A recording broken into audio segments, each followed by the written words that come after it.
नमस्ते दोस्तों। आज हम लेके जा रहे हैं आपको हिमालय के ठंडे सुनसान पहाड़ों में, एक ऐसी जगह जहां बर्फ से ढकी रातें सिर्फ ठंडी नहीं होती बल्कि डरावनी भी होती हैं। आज हम बात करेंगे चिनोबू की, एक ऐसा राक्षस जो लोक कथाओं में बसता है, जो रात के अंधेरे में शिकार ढूंढता है।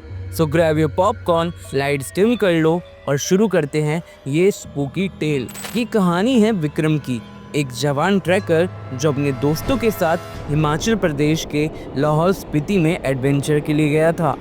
दिसंबर का महीना था, ठंड इतनी थी कि सांस भी जम रही थी। विक्रम और उसके 3 दोस्त रिया, समीर और नेहा एक छोटे से गांव में पहुंचे, जहां लोकल्स ने उन्हें वार्न किया, रात में जंगल में मत जाना, शिनोबू भटकता है। विक्रम, जो थोड़ा ओवर कॉन्फिडेंट था, हंस के बोला, अरे भाई, ये सब बस कहानियां हैं, हम मॉडर्न लोग हैं, इन अफवाहों पर कौन बिलीव करता है। लेकिन गांव की एक बुढ़िया ने उसकी आंखों में देखा और कहा, बेटा, चिनोबू कोई अफवाह नहीं, वो एक रूह भक्षी राक्षस है। अगर उसकी दूधियां आंखें देखी तो समझो तुम खत्म। बुढ़िया ने एक लाल धागा दिया और कहा, इसे अपने हाथ में बांध लेना और यहाँ से निकल जाओ। विक्रम ने धागा तो ले लिया, पर उसने बांधा नहीं। ये सब ड्रामा है, उसने सोचा। उस रात ग्रुप ने डिसाइड किया कि एक छोटा सा ट्रैक करेंगे नियर बाई लेक तक। लेकिन जैसे ही रात हुई, बर्फ का तूफान शुरू हो गया, विजिबिलिटी 0 और ग्रुप बिछड़ गया। विक्रम अकेला रह गया और बर्फ में भटक गया। विक्रम जब बर्फ में भटक रहा था, उसने देखा कि दूर एक छोटी सी झोपड़ी दिख रही थी। उसने सोचा शायद वहाँ शेल्टर मिल जाए।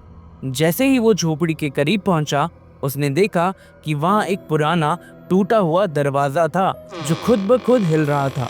अंदर एक छोटी सी आग जल रही थी, लेकिन कोई इंसान नहीं था। विक्रम ने सोचा, कौन यहाँ आग जला के चला गया। तभी उसने एक औरत की धीमी सी आवाज सुनी, जैसे कोई रो रहा हो। विक्रम ने बोला, कौन है, पर कोई जवाब नहीं आया। अचानक आग के पास एक छाया दिखाई दी, एक औरत जैसी फिगर, और उसका चेहरा बिल्कुल खाली, सिर्फ दूधियां आंखें। विक्रम के हाथ पांव ठंडे पड़ गए। वो झोपड़ी से भागा, पर जब उसने पीछे मुड़ के देखा, झोपड़ी गायब थी, सिर्फ बर्फ और अंधेरा।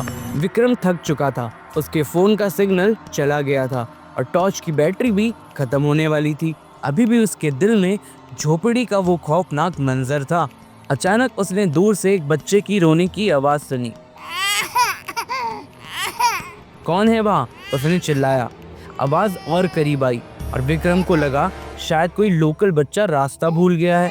वो आवाज के पीछे चला गया, पर वहाँ कोई नहीं था, सिर्फ बर्फ और अंधेरा। फिर उसने देखा एक लंबी दुबली सी शैडो बर्फ में खड़ी थी। विक्रम का दिल जोर से धड़कने लगा। वो शैडो धीरे धीरे उसकी तरफ बढ़ी। जब वो करीब आई, विक्रम ने देखा एक लंबा पतला सा फिगर, जिसके कपड़े फटे हुए थे और आंखें दूधियां सफेद, बिल्कुल बेजान। वो और कोई नहीं, वो चिनोबू था। उसके हाथों में लंबी नोकीली उंगलियां थी और उसका चेहरा भी कोई चेहरा था, बिल्कुल पत्थर जैसा, कोई एक्सप्रेशन नहीं। विक्रम के मुंह से चीख निकल गई, पर उसकी आवाज बर्फ के तूफान में दब गई। चिनोबू ने अपना हाथ उठाया और विक्रम को लगा जैसे उसका पूरा बदन एकदम से जम गया। उसने अपनी जेब में हाथ डाला और वो लाल धागा याद आया जो बूढ़ी माँ ने उसे दिया था। उसने जल्दी से धागा बांधा और तभी चिनोबू एक कदम पीछे हट गया। शायद धागा काम कर रहा था। उसने एक अजीब भयानक आवाज निकाली, जैसे कोई रूह चिल्ला रही हो, और फिर विक्रम की दोस्त रिया की आवाज में बोला, विक्रम, इधर आओ, मैं यहाँ हूँ। विक्रम समझ गया, ये कोई इंसान नहीं, ये चिनोबू का जाल है। विक्रम जब भाग रहा था, उसने देखा कि बर्फ में कुछ पुराने कपड़े पड़े थे, जैसे किसी ने उन्हें बरसों पहले वहीं छोड़ दिया हो। उसने करीब से देखा तो कपड़ों के साथ एक पुरानी तस्वीर मिली, एक परिवार की फोटो, जिसमें एक आदमी, एक औरत और एक बच्चा था, पर उन सबके चेहरे खाली थे, जैसे किसी ने उन्हें मिटा दिया हो। विक्रम के हाथों में तस्वीर थी। जब उसने एक बार फिर रिया की आवाज सुनी, विक्रम बचाओ, विक्रम ने अपनी पूरी ताकत लगाई और वहां से भागा। बर्फ में गिरता पड़ता वो एक छोटे से केव में छुप गया। उसने अपनी जेब से नमक निकाला, जो पोटली उसने बूढ़ी माँ के कहने पर ली थी। उसने केव के एंट्रेंस पर नमक छिड़क दिया और सोचा अब क्या होगा। कुछ देर बाद उसने देखा चिनोबू केव के बाहर खड़ा था। उसकी सफेद आंखें अंधेरे में चमक रही थी, लेकिन वो अंदर नहीं आया। शायद नमक ने उसे रोका। विक्रम ने अपने बैग से एक याक की घंटी निकाली। वो भी उसे बूढ़ी माँ ने दी थी और उसे बचाया। चिनोबू के मुंह से चीख निकली और वो बर्फ के तूफान में घुल गया। सुबह जब तूफान रुका, विक्रम के दोस्त उसे केव में मिले।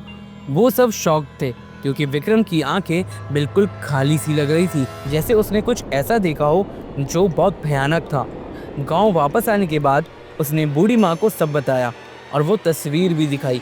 बूढ़ी माँ का चेहरा सफ़ेद पड़ गया। उसने कहा, ये तस्वीर उस परिवार की है जो बरसों पहले चिनोबू का शिकार बना था। तुम खुशकिस्मत हो बेटा, चिनोबू ने तुझे छोड़ा, पर उसकी याद हमेशा रहेगी। आज भी विक्रम जब भी बर्फ या ठंड देखता है, उसके दिल में एक डर सा बैठ जाता है। वो लाल धागा अब भी उसके हाथ में है और वो कभी हिमालय की तरफ नहीं गया। तो दोस्तों, ये थी चिनोबू की कहानी। क्या आपको लगता है ये सिर्फ एक लोक कथा है या सच में कुछ ऐसा हो सकता है? कमेंट में बताना। और अगर आप कभी हिमालय जा रहे हो तो लाल धागा, नमक और याक की घंटी साथ रखना।